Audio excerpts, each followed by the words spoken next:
अस्सलाम वालेकुम। नवी प्रोग्राम है आज मुबारक के साथ। आज जो हालात पाकिस्तान के आप देख रहे हैं, अवाम किस तकलीफ से गुजर रही है, और यहाँ पे ये भी मामला अभी तक चल रहे हैं कि नवाज शरीफ का वालिद बहुत अमीर था, शहबाज का गरीब था, मरियम का दादा अमीर था, और नवाज शरीफ का दादा हार बेचता था। पता नहीं क्या क्या किस्से कहानियाँ चल रही हैं। तो आज साउथ अफ्रीका से एक मोहतरम है, पहले भी प्रोग्राम किए हैं हमारे साथ, बड़े कामयाब रहे, तो मैंने कहा इनसे भी पूछती है।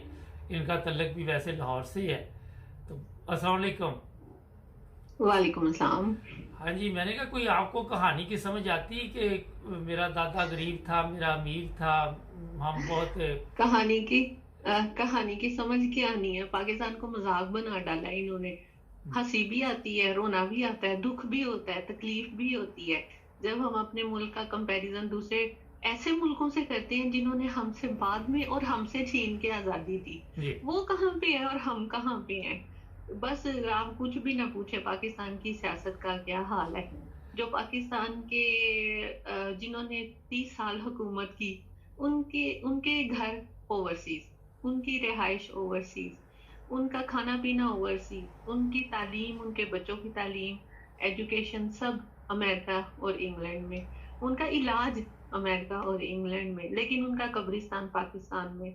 और उनके जो हुकूमत करनी है, जो बादशाहत का उनके ज़हन में एक तस्वुर है, वो पाकिस्तान में।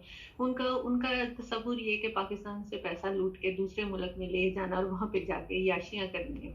पाकिस्तान की अवाम टैक्स दे दे के मर जाती है, और पाकिस्तान के इदारों से उन्हें 1% भी इंसाफ की उम्मीद नहीं। पाकिस्तान के इदारों के जितने भी हुक्म जो भी इदारों में बैठे हुए हैं, वो अदलिया हो, वो पुलिस हो, FIA हो, FBI हो, कोई भी पाकिस्तान का इदारा, नैब का इदारा, उनकी तनख्वाहें कहाँ से जाती हैं? पाकिस्तान की अवाम के टैक्सों के पैसों से जाती हैं। और पाकिस्तानी अवाम जितने खून पसीने की कमाई से अपने टैक्स अदा करती है, ये उनको ही पता है। लेकिन 1% भी उनको रिलीफ नहीं मिलता। रिलीफ किनको मिलता है? जो हुकूमत में बैठे हुए हैं। ये इससे ज्यादा शर्मनाक बात और क्या है हमारे लिए। हम तो बाहर दूसरे मुल्क में जाके किसी को मुंह दिखाने के काबिल ही नहीं रहे। इन 6 महीनों में जिस तरह से इमरान खान ने हमारे पुराने हुक्मरानों को नंगा किया है, और उस आदमी को ही मैं दाद देती हूँ कि उसमें इतनी हिम्मत है कि आज तक किसी ने इस तरह से इदारों को भी बेनकाब नहीं किया था।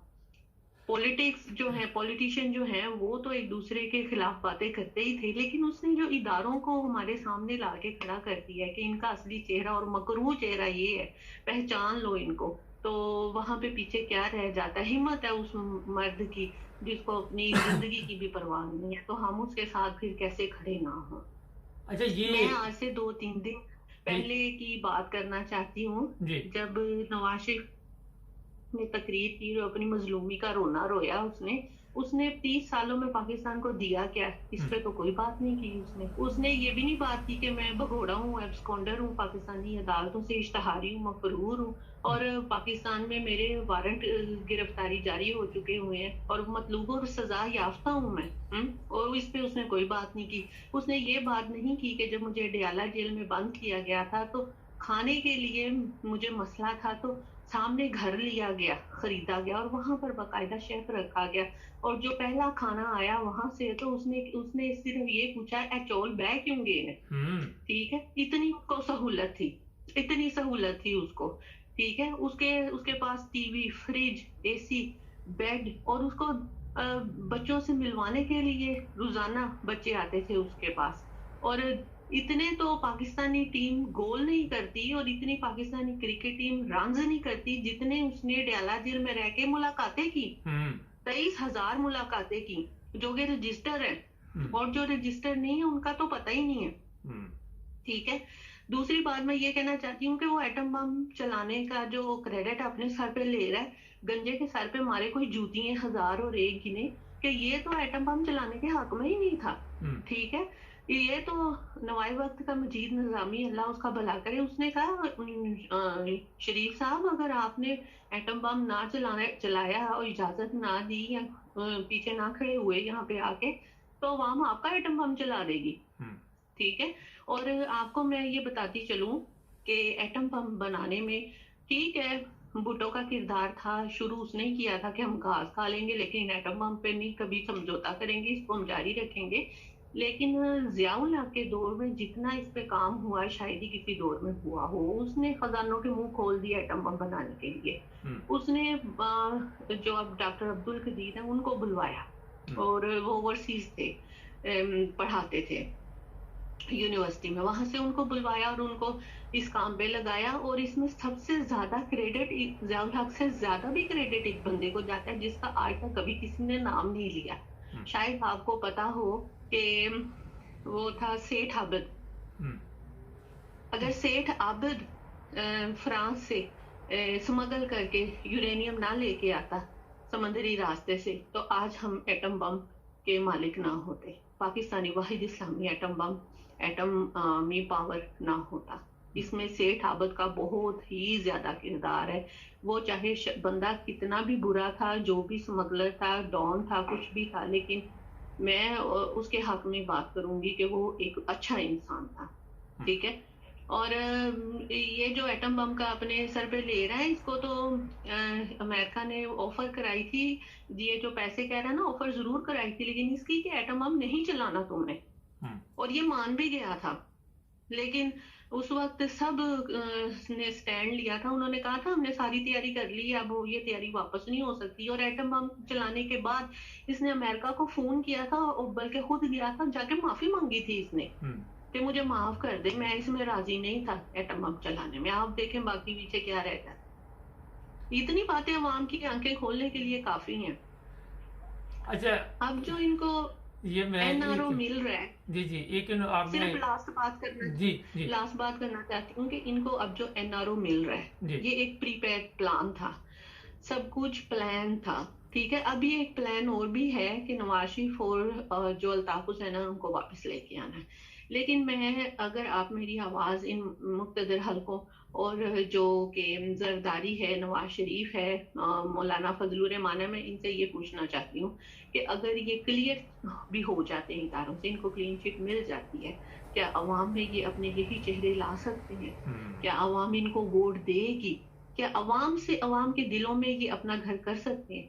अगर इन्होंने अवाम के लिए, फलाह के लिए कुछ किया होता तो आज ये हुकूमत में होते। और इमरान खान को इन्होंने पैदा किया, नवाज शरीफ ने पैदा किया इमरान खान को, इस वजह से इसको बढ़ावा इमरान खान को नवाज शरीफ ने दिया, नवाज शरीफ की हरकतों ने दिया, जरदारी और मौलाना की हरकतों ने दिया। अगर ये लोग ठीक होते तो जो तहरीक इंसाफ है कभी पैदा ही ना होती। ये तो हमारे सरों पे अजाब बन के मुसल्लत हैं, लेकिन अब इनके भी, इन्होंने अपने लिए कब्रें खुद खोद ली हैं। एवन फील्ड अपार्टमेंट में ये खुद अपने आप को बंद करके बैठ गए हैं, बाहर निकलने के काबिल नहीं है। कहीं पे ये जा नहीं सकते, कॉफी नहीं पी सकते, कहीं शॉपिंग नहीं कर सकते, ये कहीं पे भी नहीं जा सकते। इसहाक डार जो गया है तो अमेरिका गया है और वहां अमेरिका की एयरपोर्ट पे लोगों ने इसको चोर चोर के नारे लगाए हैं।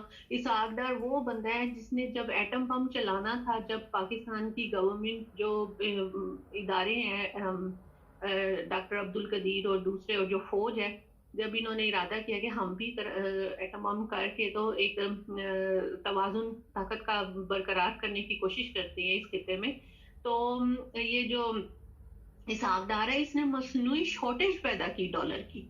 इसने डॉलर जो है वो गवर्नमेंट से कर्जा लेके, कौमी खजाने से कर्जा लेके इसने डॉलर खरीदे, और डॉलर खरीद के इसने मार्केट में शॉर्टेज पैदा की। और जब एटम बम चल गया और डॉलर की कीमत अप हुई तो इसने वो डॉलर फिर मार्केट में वापस फेंके, और जो कर्जा लिया हुआ था उससे इसने 40 अरब रुपए इसने कमाए, और जो कर्जा था वो पता नहीं इसने कौमी खजाने में वापस जमा कराया कि नहीं, इतनी इसकी है तो नहीं कि इसने करवाया हो, चोर डाकू तो है ये। तो ये इस तरह से इन्होंने मुल्क को लूटा और ये बेड़ा गर्क इन्होंने किया।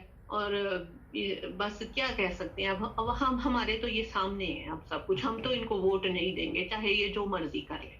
बस चले नाज़रीन, एक ब्रेक लेते हैं, अभी बातचीत जारी रहेगी, जुड़े रहिए हमारे साथ। हमारे चैनल को सब्सक्राइब करें, हमें फॉलो कीजिए, टिकटॉक पर भी और फेसबुक पर, यूट्यूब पर भी सब्सक्राइब करें, और अपने दोस्तों को भी बताएं कि सिर्फ एक ही चैनल है जहां पे सच और हक की बात की जाती है। जी नाज़रीन, ब्रेक के बाद आपकी खिदमत दोबारा हाजिर। अच्छा, इसहाक डार कल जब अमेरिका गया, वहाँ पे सोशल मीडिया पे एक और वीडियो चल रही है।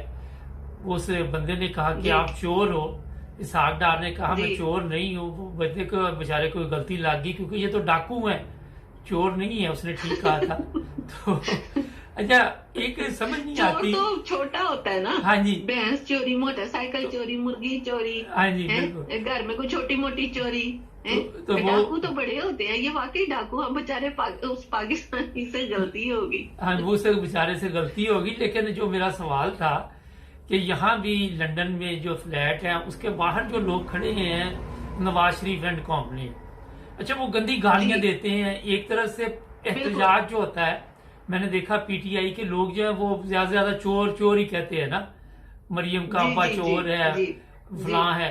और हाँ कल जी भी उस बंदे हाँ ने जी सिर्फ चोर कहा, जो उसके साथ उसका चमचा था, जो कुत्ते पाले हुए, इनको कुत्ते कहा जा सकता है, क्योंकि आपके इल्म में है जी कि ये सिर्फ भौंकते हैं।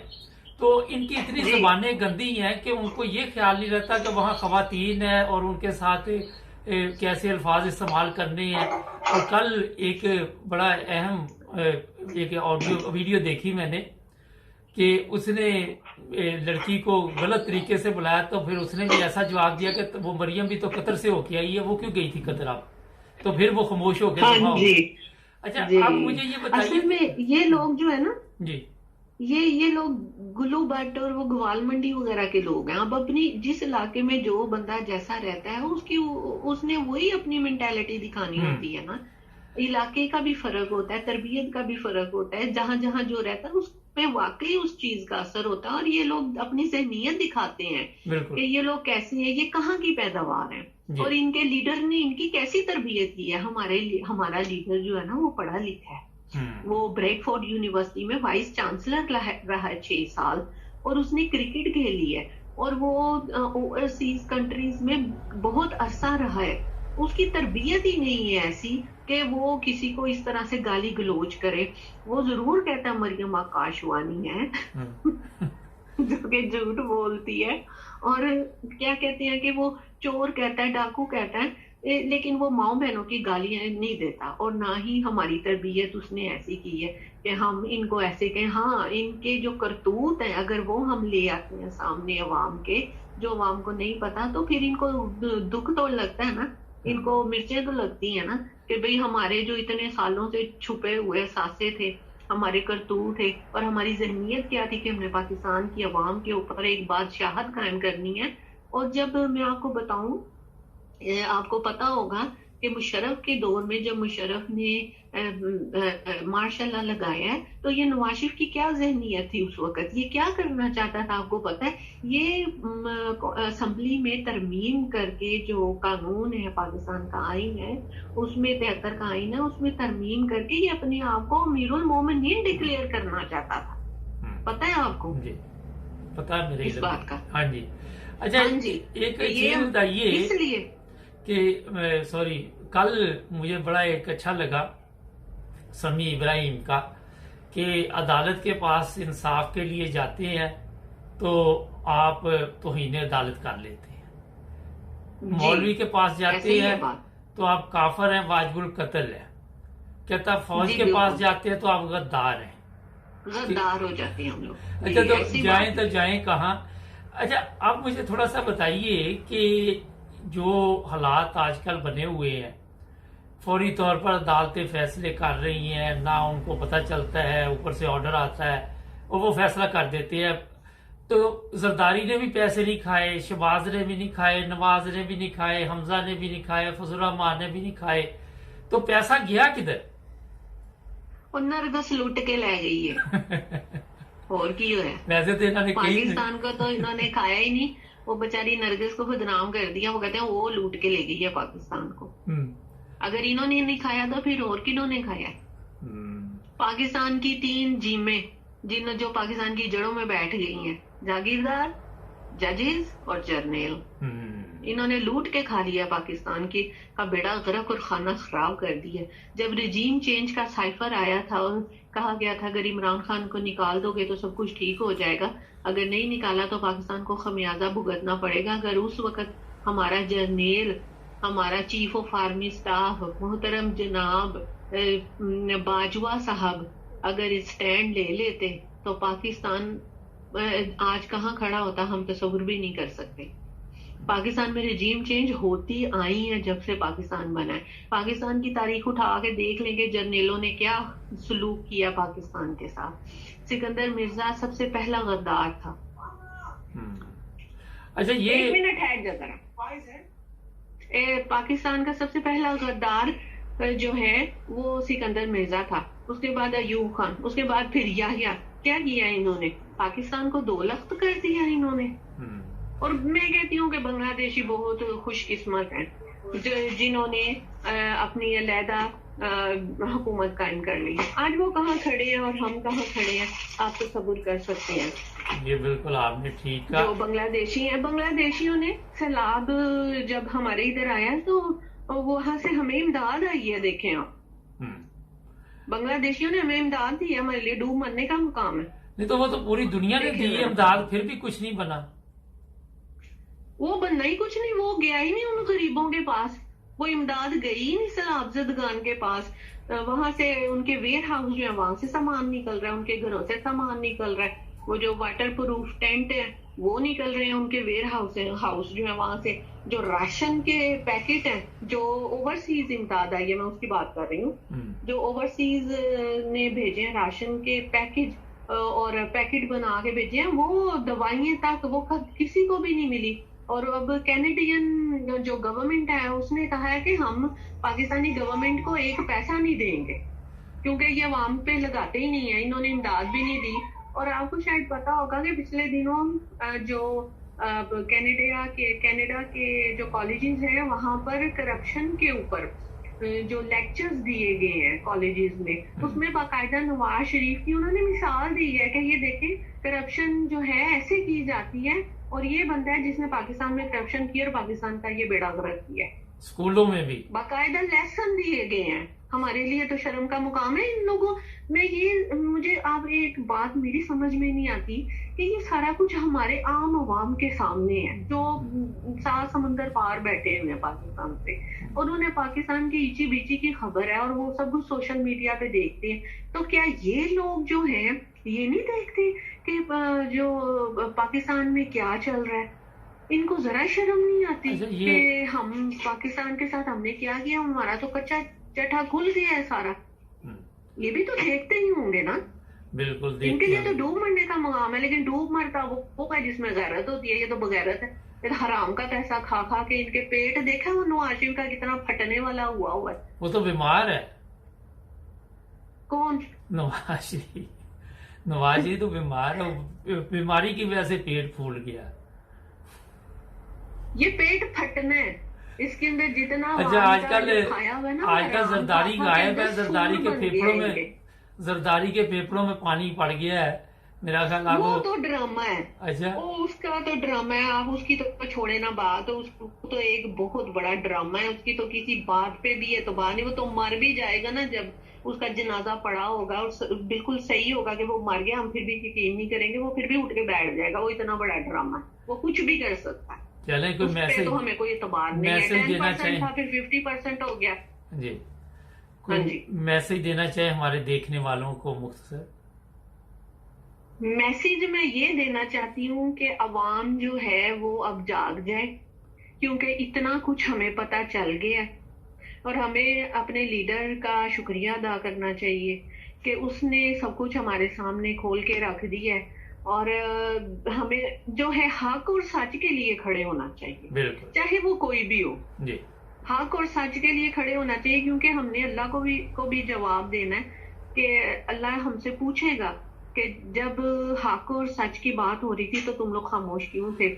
आपको पता होगा कि एक बस्ती जो थी, जब उसको हजरत जिब्राइल अलैहिस्सलाम पलटाने के लिए आए तो वहां पर एक बहुत ही नेक बंदा था और हजरत जिब्राइल अलैहिस्सलाम ने अल्लाह ताला से कहा कि या अल्लाह ये बंदा तो बहुत ज्यादा नेक है, इसने तो अपनी सारी जिंदगी में कभी गुनाह नहीं किया, तो मैं इसको भी साथ ही उलट दूं। तो अल्लाह पाक ने फरमाया कि पहले उस बंदे को उल्टाओ, उसको दबाओ और बर्बाद करो, क्योंकि जब बुरे काम हो रहे थे, जब सब कुछ खराब हो रहा था, अल्लाह और उसके रसूल के वर्जी हो रही थी तो ये खामोश था। इसके चेहरे पे कभी गुस्सा नहीं आया जब लोगों ने अल्लाह और उसके रसूल के खिलाफ बात की। तो इसको सबसे पहले इसको बर्बाद करो तो बाकी लोगों को बाद में करना। बहुत शुक्रिया आपका। हक और सच के साथ खड़े हों और हक की बात करें और इन लोगों को कभी सपोर्ट ना करें। और जब वोट हो तो वोट की ताकत से और वोट की ताकत से पाकिस्तान को फिर से वहां उस मुकाम पर लेकर आए जहां पर हम इसको देखना चाहते हैं। बहुत शुक्रिया आपका, आपने टाइम दिया जी। ओके नाज़रीन, ये खतून ज़बरदस्त बातें और ये हक और सच की आवाज़ उठाने के लिए हर एक में जज्बा नहीं है। हमने अपना नंबर दिया हुआ है, बहुत कम खवातीन मर्द हैं जो राब्ता कायम करते हैं। ज़्यादा सुमुन बुकमुन के जैसे चल रहा है वो चलने दे। और जिस तरह इन्होंने बताया कि आप भी उस गुनाह में शामिल है जब आपको पता हो रहा है कि गलत काम हो रहा है और आप आवाज़ नहीं उठाते, ये बहुत बड़ी बात है। और यही चीज़ है जिसकी बर्बादी आज पाकिस्तान में आपको नजर आ रही। हमें फख्र है कि हमारे चैनल पे इस तरह की खवातीन कॉल करती हैं जो बहादुर भी हैं, जो इल्म भी रखती हैं, जो शौर भी रखती हैं। तो अगर आप भी प्रोग्राम करना चाहें तो ज़रूर राब्ता कायम करें। हमारे चैनल को सब्सक्राइब करें। हमें आप टिकटॉक पे भी देख रहे हैं और फेसबुक पे भी, टिकटॉक पे भी फॉलो करें, फेसबुक पे भी और यूट्यूब पे सब्सक्राइब करें।